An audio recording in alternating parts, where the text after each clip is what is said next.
What would you do if your own sister smiled while stealing your daughter's future? I wish that was just a metaphor. It wasn't. That day in our cramped, cluttered living room in suburban Detroit, my sister laughed, actually laughed, after admitting she borrowed $12,000 I'd saved for Ava's school. She said Ava didn't need it anyway, that she wasn't gifted. And just like that, the floor fell out from under me. If you've ever felt invisible in your own family, ignored, dismissed, betrayed, then you'll want to hear this story, because I learned the hard way what happens when silence becomes survival, and survival becomes a fight for your child's future. I stood in the middle of our tiny living room, surrounded by overflowing laundry baskets, takeout containers, and the ghost of dreams I couldn't afford anymore. It was the kind of mess that settles into your life when you're too tired to fight it. Too busy working night shifts at a clinic, too focused on your daughter's future, to notice the cracks spreading right beneath your feet. "Denise," I said, my voice already trembling, "where is the money?" My sister didn't even flinch. She was curled on the sofa in sweatpants that weren't hers, mine, actually, and scrolling through her phone like I hadn't just asked about $12,000. The money I'd saved for Ava's first year at Bellwood Academy. Every penny earned from weekend shifts, skipped lunches, tax returns I'd tucked away instead of upgrading my old Honda. Denise finally looked up and gave me that smirk, the one she used in high school when she'd steal my clothes and swear I was too uptight. "Oh, that," she said. "I just borrowed it. Chill, Ava's not even that smart." That moment, that sentence, it detonated something inside me I didn't even know was alive anymore. Not that smart? I stared at her, waiting for a punchline, hoping this was some twisted attempt at sarcasm, but she just laughed.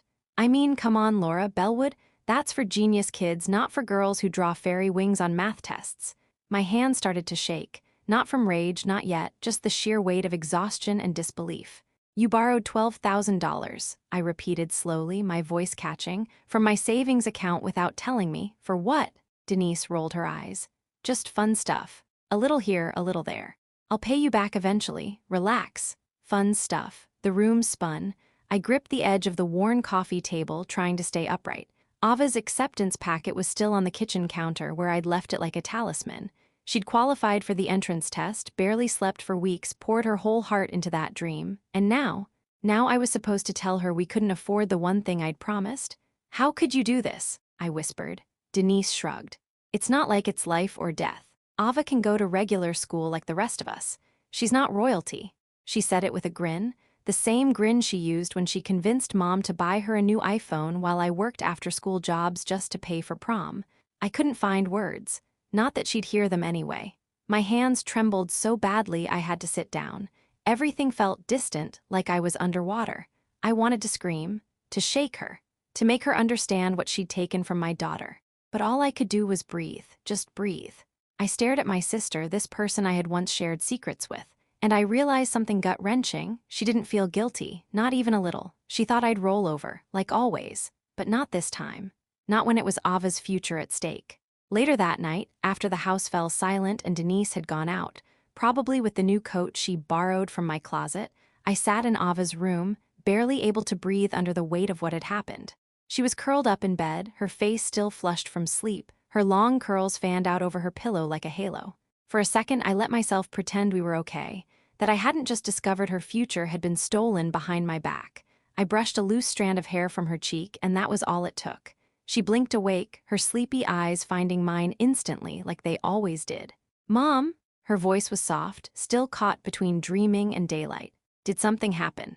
I hesitated. I didn't want to lie, but I couldn't tell her everything either. Not yet. Not when the hurt was still too fresh and the shame too loud. "Nothing you need to worry about tonight," I said, trying to sound calm, trying to be what she needed. "Go back to sleep." But Ava, 12 going on 30, didn't buy it.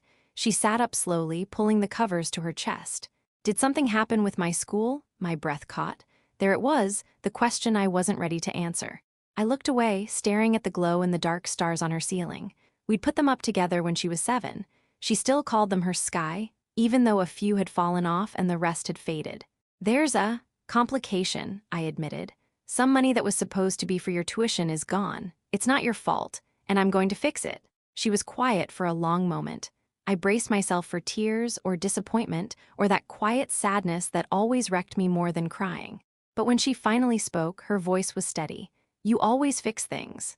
That broke me more than any accusation would have. I reached for her hand and she squeezed mine. But it's okay, Mom. If I don't go to Bellwood, I can still do good stuff. You always say people like us find a way. I laughed softly, the sound bitter and warm all at once. I do say that, don't I? She nodded. And just like that, my shame flipped into something else, something harder. Determination. I cupped her face gently.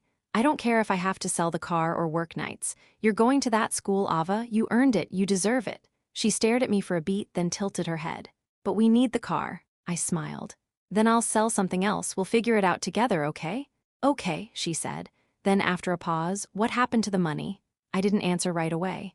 I couldn't say it was your aunt, the same person who used to braid your hair and make you laugh with sock puppets. That was too much truth for one night. Somebody took it, I said instead. Someone I trusted, but that's not going to stop me. Ava nodded slowly like she was storing that away, her lips pressed into a thin line, her thinking face, the one she made when she was building Lego cities or solving riddles. Maybe there's scholarships, she said suddenly, or contests or, I don't know, smart kid things. I can look tomorrow. That's when it hit me, she wasn't just depending on me anymore. She was stepping into the fight beside me, and not because I asked her to, because she believed in us. I pulled her into a hug, holding her tighter than I had in weeks. Her arms wrapped around me, warm and strong and sure, like she understood everything I hadn't said. I love you more than anything, I whispered. I know, she mumbled into my neck. And in that tiny room, under fading glow stars and threadbare blankets, a quiet vow formed between us. No more waiting for people to do the right thing. No more begging for scraps from family who measured love in convenience. From now on, we'd build our own way forward, together. The next morning, I arrived at the clinic before sunrise, my breath clouding in the cold as I fumbled with the door keys. The air inside was warm, sterile, and humming faintly with the sound of old fluorescents. For a moment, I just stood there, soaking in the silence, the kind that only happens before the world wakes up. I didn't want to ask for help. I never did. But I couldn't afford pride anymore. Dr. Henley, my supervisor, came in just after 7, still adjusting his tie, his coffee cup already half empty. He raised an eyebrow when he saw me restocking the supply shelves. You open the place now? He asked. I just needed a head start, I said, trying to sound breezy. He paused, studying me. Dr. Henley wasn't the warmest man, but he wasn't unkind, just tired, like everyone else in the business of keeping people stitched together. I need more hours, I finally said. Weekends, evenings, anything, I'll take whatever you've got. He tilted his head. Ava, I nodded. Bellwood, there was a financial hiccup. Dr. Henley didn't ask for details. He just sipped his coffee and muttered, we're short-handed next month. Janice is going on leave again. You'll get first dibs. I blinked. Thank you. Don't thank me. Thank chronic underfunding. Then he gave me a rare smile. But seriously, Laura, she's a good kid. She deserves it. That small kindness hit me like a gust of warm air. I nodded once hard before heading to the back office so he wouldn't see my eyes watering. Meanwhile, Ava had a secret. After school, instead of going straight home like usual, she veered 2 blocks off her route and ducked into the public library. Her backpack was nearly bursting, zippers strained with books and folders, her coat still zipped to her chin. Mrs. Ortega, the librarian, greeted her with a knowing smile. She was one of the quiet heroes in our community, retired English teacher, occasional chess coach, and keeper of the scholarship bulletin board. Ava made her way to the back corner, where the Bellwood pamphlet still hung beside a stack of blue applications. Her fingers hovered, then reached for one of the forms. Her hands trembled slightly, not from nerves, but from how much this meant. The Bellwood Scholarship Contest wasn't advertised widely. It wasn't for the top donors' kids. It was for the ones who slipped through cracks, brilliant, determined, and barely scraping by. You had to write an essay, take a proctored exam, and pass an interview. She didn't tell me about it. Not yet. She didn't want to give me hope if it didn't pan out. So she sat at a corner desk under dim yellow lighting and began scribbling. Prompt: what does potential mean to you? Ava chewed her pen cap for a moment, then began writing. Potential means hearing someone say you're not smart enough and deciding to prove them wrong anyway. It means having a mom who works 2 jobs so you can dream big. It means being scared and brave at the same time. Potential is quiet. It's what people overlook until it surprises them. I would have cried if I'd seen those words. But I didn't. Not yet. At home that evening, I heated canned soup while Ava did homework at the kitchen table, her head bent low. She didn't ask me how things went at the clinic. I didn't ask why she was humming to herself with a strange little smile. We were both holding secrets. but they were the kind you keep not to deceive, but to protect each other's hope.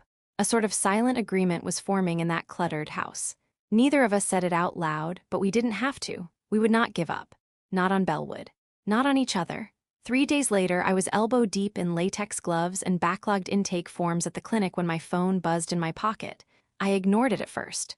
The last thing I needed was another text from Denise, or worse, Mom defending Denise with one of her backhanded sermons. But it buzzed again. Then again. Rapid fire. Something in my gut shifted. I pulled it out, expecting the worst, but it was Ava. "Mom, can you meet me at the library? It's important. Please." I didn't even think. I grabbed my coat and told Dr. Henley I had a family emergency. He just nodded. "Go." By the time I got to the library, my heart was thumping so hard it drowned out the soft chime of the bell above the door. I spotted Ava instantly, sitting at our usual table in the back, beside the biography section. She was gripping something in her hands, a folded piece of paper, and when she saw me, she jumped to her feet. I braced myself. For bad news. For heartbreak. Instead, she smiled. "I got a letter," she said breathlessly. "From Bellwood." My stomach dropped. "What kind of letter?" Ava unfolded it slowly, reverently, like it might vanish if she moved too fast. I took it with shaking hands, my eyes scanning the heading. Bellwood Preparatory Academy Office of Admissions. The words blurred for a second, and I had to blink hard to keep reading. "We are pleased to inform you that, based on your outstanding exam score and written essay, you have been selected for a final interview for the Legacy Scholarship. Your academic performance places you in the top percentile among applicants. We look forward to meeting you in person." I stared at the letter, then at Ava, then back at the letter. "You did this?" I whispered. She nodded. "I found the application at the library. Mrs. Ortega helped me with the forms." Tears sprang to my eyes so fast I didn't even try to blink them away. I dropped my bag and pulled her into my arms, holding her so tightly she squeaked. "You brilliant, sneaky, amazing girl," I murmured into her hair. "I didn't want to say anything until I was sure," she said against my shoulder.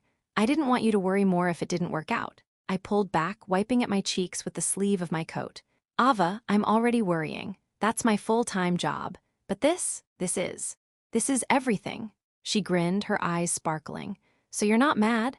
"Mad?" I laughed, the sound bubbling up like something long buried. "You just gave me my first real breath in a week. I'm proud. I'm in awe."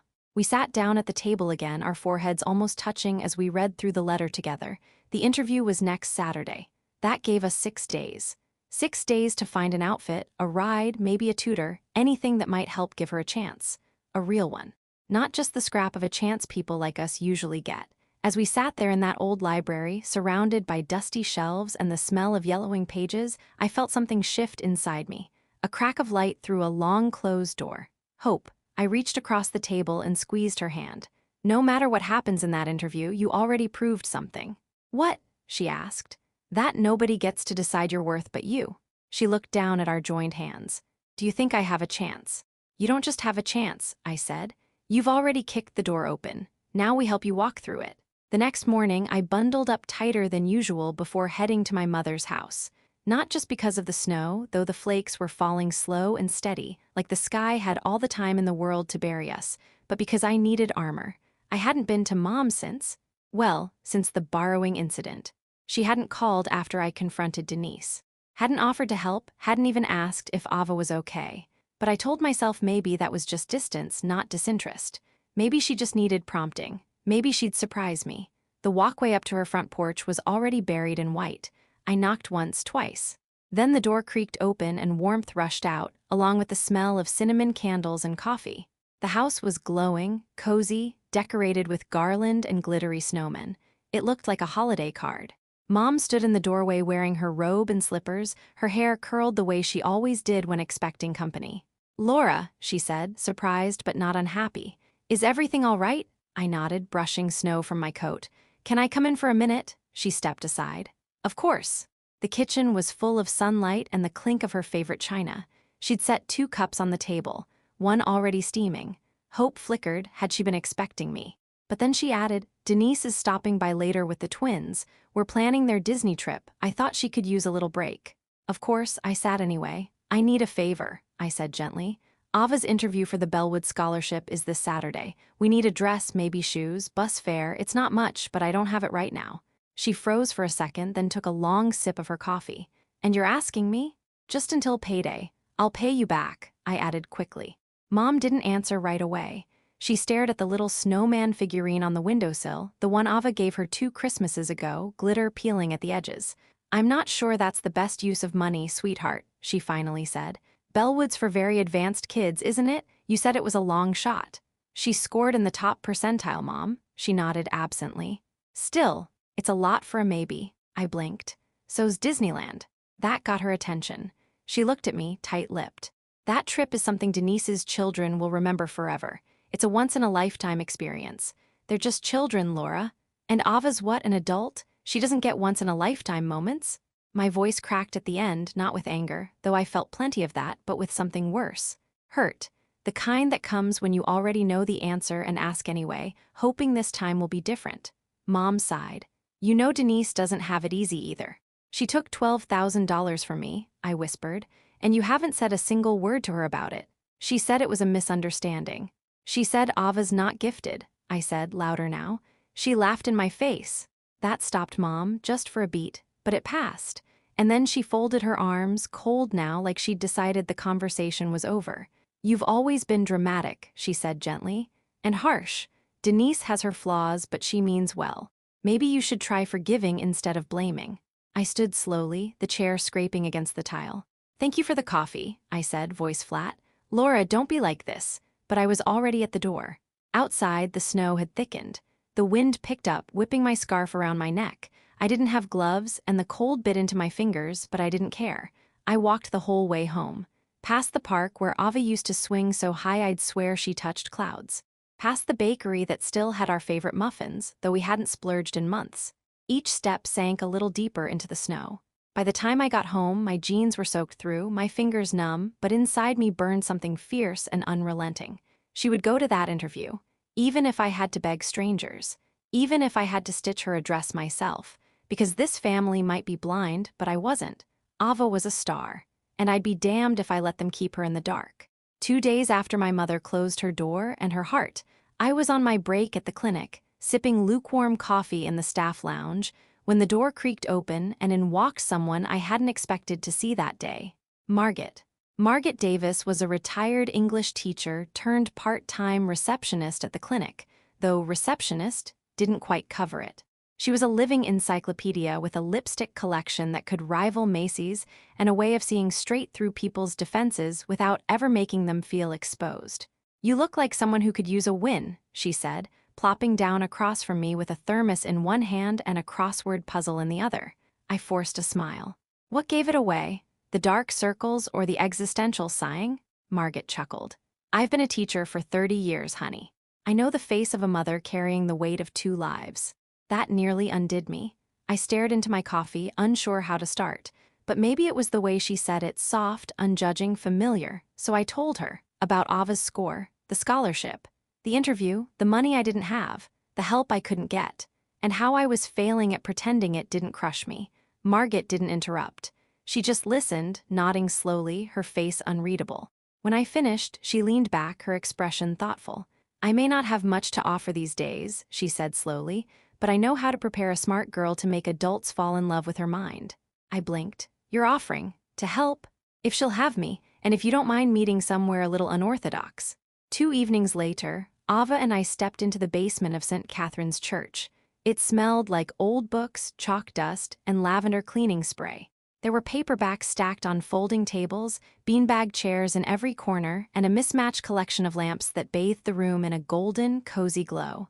Margaret waved from a corner already arranged with notebooks, a whiteboard, and a tray of oatmeal cookies. Ava's eyes lit up. She's got tea, she whispered, nudging me. Fancy tea. Margaret winked. Only the best for Bellwood-bound girls. What happened next? It wasn't magic. It wasn't dramatic. It was better. It was quiet brilliance unfolding in real time.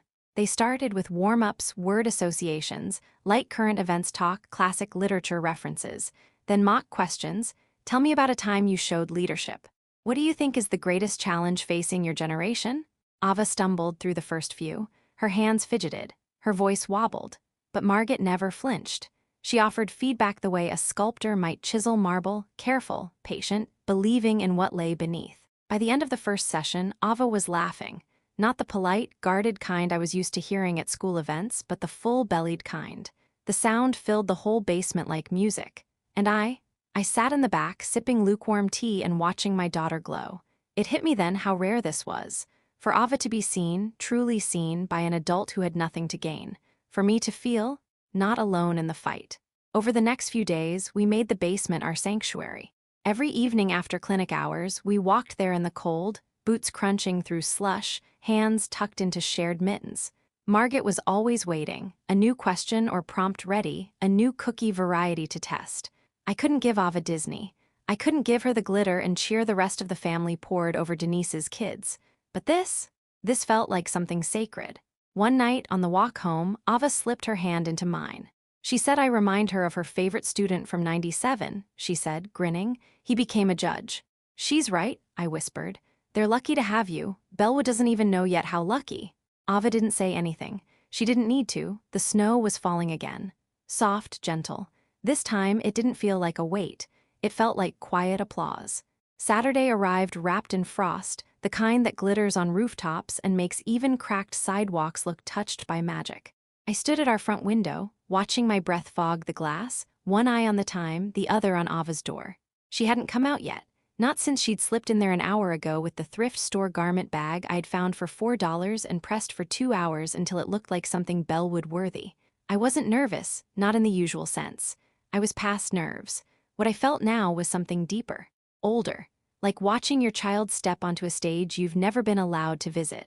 The door creaked open behind me, and then, there she was. Ava stood in the hallway in a navy dress that fit like it had been waiting its whole life for her. Her hair was pulled back, a braid tucked into a bun, soft curls falling around her face. Her eyes bright but steady, like she knew her own worth for the first time and wasn't afraid to carry it into the world. I couldn't speak for a second. "You okay, Mom?" she asked, smoothing her dress nervously. "Is it too much? Too plain?" I shook my head. "You look like the future." That earned me a grin. Let's hope the headmistress agrees. We caught the early bus, rode downtown in quiet anticipation. The city looked washed clean, as if it too was holding its breath for Ava. When we arrived at Bellwood's towering stone gates, she reached for my hand just for a moment, then let go and straightened her spine. "Here we go," she whispered. The waiting room was intimidating. Velvet chairs, polished wood, other students in tailored coats and expensive shoes. But Ava sat tall. She didn't shrink, not once. When her name was called, she rose with calm determination and followed the admissions assistant down the hall, disappearing through a heavy oak door. I waited, 15 minutes, 30, 40, and then she came out, her eyes wide, cheeks flushed but not panicked. "How'd it go?" I asked, rising from my chair before she even reached me. She blinked, then let out a laugh. Asked me what book I'd bring to a deserted island, and when I said Matilda, she smiled and said, "Good answer." I exhaled. "Is that a good sign?" She said I reminded her of her own daughter when she was 12, that she could see I had something Bellwood needed. I froze. "She said that?" Ava nodded, biting her bottom lip to contain a smile. "She said they'll make decisions in a few weeks, but she told me not to lose sleep." We held that moment like glass in our hands, fragile, glowing, full of possibilities. That night our home felt different, not cleaner, not quieter, but lighter. I made grilled cheese and tomato soup, the comfort food we always reached for in storms. But this time we weren't bracing for anything. We were celebrating. Ava turned up the radio while we cleaned dishes, dancing barefoot on the cracked linoleum, singing off-key. I joined her, laughed with her. Let the music and the joy and the hope soak into every corner of that battered kitchen. After she went to bed, I sat at the table, staring at the calendar. I didn't circle a date, didn't make a list, but I allowed myself to believe. Not because the headmistress said something kind, but because Ava had walked through those doors with nothing but belief in herself and walked back out smiling. And that was a win we hadn't seen in a long, long time. Hope doesn't last long in my family, not when Denise gets wind of it. It started with a phone call. Mom called on a Wednesday afternoon, unusually chipper. I was sorting patient files when I saw her name flash across the screen. I almost didn't answer, but I did. "Laura," she said, her voice filled with sugary warmth. "I ran into Ruth at the market. Did you know her niece applied to Bellwood too?" I froze. "How would you know that?" "Well," she said with that trademark evasiveness, "Ava mentioned something when I called yesterday." I shut my eyes, of course.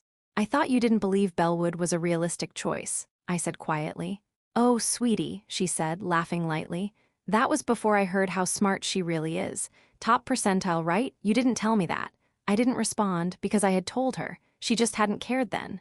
Well, she continued, oblivious or pretending to be, I might have mentioned it to Denise. She was asking about Ava.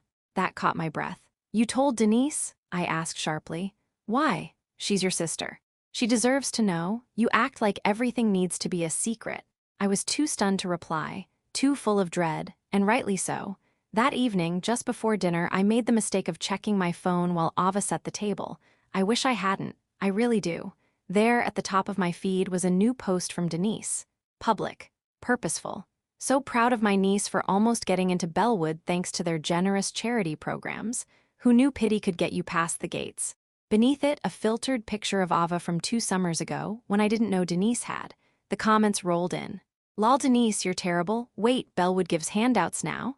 Congrats though, I guess. My throat tightened. I couldn't breathe. Ava was humming in the kitchen, placing silverware with care. I stared at the screen until the words blurred.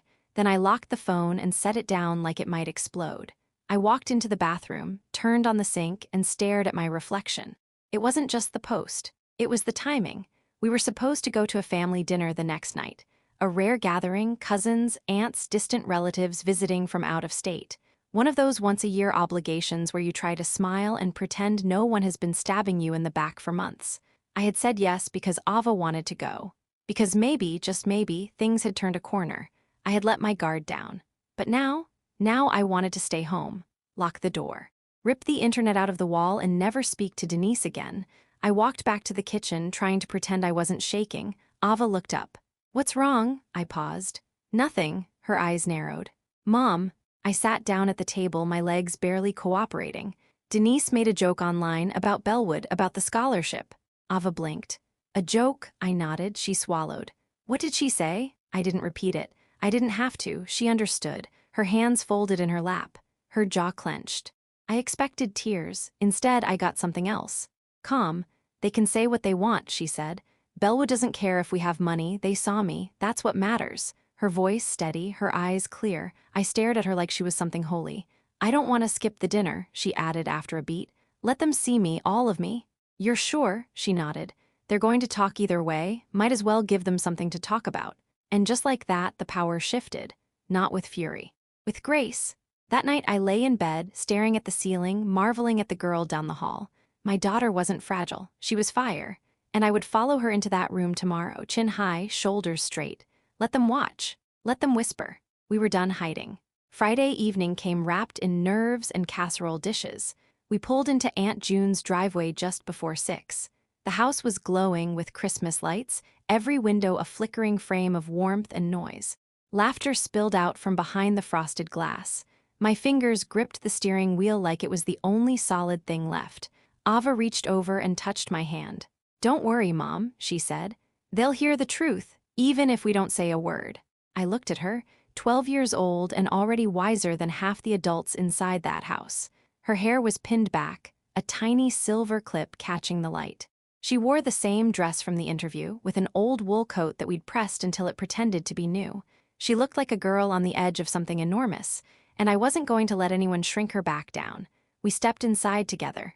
The noise quieted for a breath, just one. Faces turned. Someone clapped. Someone else called our names. Then, the usual flurry. Aunt June hugged me too long. Uncle Randy asked Ava about school. Cousin Brianna offered cookies like a peace treaty. It all felt tolerable, almost normal, until Denise appeared. She was standing by the punch bowl wearing a sparkling dress and the smug grin of someone who'd already curated her image online. Her eyes locked with mine, then dropped to Ava, then back again. She smiled, sweet and sharp. Didn't expect you'd still come, she said, sipping her drink. After the misunderstanding. I opened my mouth, but before I could speak, Ava stepped forward. Bellwood loved my interview, she said clearly. They said I reminded the head mistress of her daughter. Denise blinked. The room around us stilled just slightly. Ava didn't flinch. And the scholarship, it's not charity, it's merit-based, for kids who earn it. There was no arrogance in her voice, just certainty, truth. Denise laughed nervously, but it rang hollow. Well, she said, backing up a step, good for you. We walked past her without another word. I didn't need to fight. Ava had already won. And somehow, that was even more satisfying than anything I could have said. Dinner was louder than usual, boisterous laughter, clinking glasses, stories overlapping stories. But beneath the noise, something subtle had shifted. Ava sat beside me at the long table, a place usually saved for the older kids, but tonight no one questioned it. She didn't shrink. She didn't try to hide. Her eyes scanned the room like she was taking it all in, every face, every cousin, every opportunity. It was Aunt June who prompted it. Maybe she sensed something, maybe she'd heard rumors. "So Ava," she said, spooning sweet potatoes onto her plate, "I heard there's a scholarship story behind that pretty dress." I felt myself stiffen, but Ava smiled. "Yes, ma'am," she said, voice clear. "I applied to Bellwood Prep, wrote an essay, took a test. I got invited for a scholarship interview last week." The table fell quiet in degrees. Forks paused midair, heads turned. "You," Cousin Travis said before thinking. Then, realizing, "I mean, wow, that's amazing." Ava didn't miss a beat. "They said my score was in the top percentile. They don't usually offer interviews to public school kids." Aunt June placed her hand over her chest. "That's incredible." Someone clapped. Then another. Then suddenly, everyone at the table was applauding. The cousins, the in-laws, even Uncle Gerald, who rarely clapped for anything but football touchdowns. Carol, my mother, sat across from us, eyes wide with something that looked suspiciously like pride. "Did you all hear that?" she said, turning to the room. "My granddaughter, top percentile, at Bellwood." She smiled like she'd always believed in Ava, like she hadn't once dismissed the idea as a maybe and refused to spare bus fare. "She always was a sharp one," she added with a chuckle, reaching for her wine. I glanced at Ava, but she didn't flinch. She didn't need validation from anyone at that table. But still, watching Carol beam at her, watching the aunts and uncles nod with admiration, it lit something in me I hadn't felt in a long time. Recognition. For once, Ava wasn't invisible. Then I saw Denise. 2 seats down. Fork paused, jaw tight. She hadn't clapped, she hadn't spoken, just watched. And when Carol said, "She's the first in our family to even apply to a place like that," I saw it, the crack in Denise's perfect smile, the thing she hadn't anticipated, a shift. This wasn't about who threw the flashiest parties anymore, or who booked the biggest vacations. This was about legacy. And for the first time, it didn't belong to her. Dessert had just been served, slices of pie, melting scoops of vanilla ice cream when it happened. Carol was still bragging, now recounting how Ava read books far beyond her age, even as a toddler, as if she'd been Ava's lifelong cheerleader and not the same woman who once suggested Ava wasn't exactly cut out for academics. I let it pass. Tonight wasn't about rewriting history. It was about Ava, but Denise couldn't take it anymore. She leaned back in her chair, swirling wine in her glass, eyes locked on Ava like a laser sight. Then, loud enough for everyone to hear, "Well, I just hope Bellwood knows what they're getting. A charity case in a school full of trust funds, that's going to be a rough adjustment." The room went still. It wasn't a joke. Not this time. Just venom, thinly disguised as concern. Ava looked down at her plate. Her shoulders stiffened. I saw it, the moment her light threatened to flicker, and I couldn't let it. I reached into my bag. "I wasn't going to do this tonight," I said quietly, rising from my chair. "But since we're talking about worth," I placed 2 things on the table in front of Denise. First, the official scholarship letter. Bellwood's crest embossed in gold. Second, a photograph of Ava holding her award plaque, taken just after the interview, her eyes shining, her back straight. "She didn't just win a spot," I said. "She earned one of the top merit scholarships in the entire applicant pool, not because we begged, not because of pity, because she outscored 98% of applicants, including children with every advantage money could buy." Denise's face flushed deep red. Her fork clattered to her plate. Across the table, Carol cleared her throat awkwardly, but no one moved to rescue Denise. Ava looked up then, and something in her had changed. She wasn't hiding anymore. She lifted her glass, not wine, just sparkling cider, and raised it. "To the school," she said calmly, "that saw what my own family missed." Silence. Then Aunt June stood and clapped. Then Uncle Gerald. Then one cousin, and another, until the whole room, except Denise, was on its feet, applauding the girl they'd once overlooked. Denise excused herself before the clapping ended. I didn't watch her go. I only watched Ava, who was glowing now, not just with pride, but with something stronger. She knew who she was, and more importantly, they did too. I sat down beside her again, smiling through tears. She leaned in, whispered softly, "We did it." "No," I said, my voice catching. "You did." And she did. Not just the scholarship. Not just the interview. She rewrote the narrative. She walked into a room built to silence her and made it listen.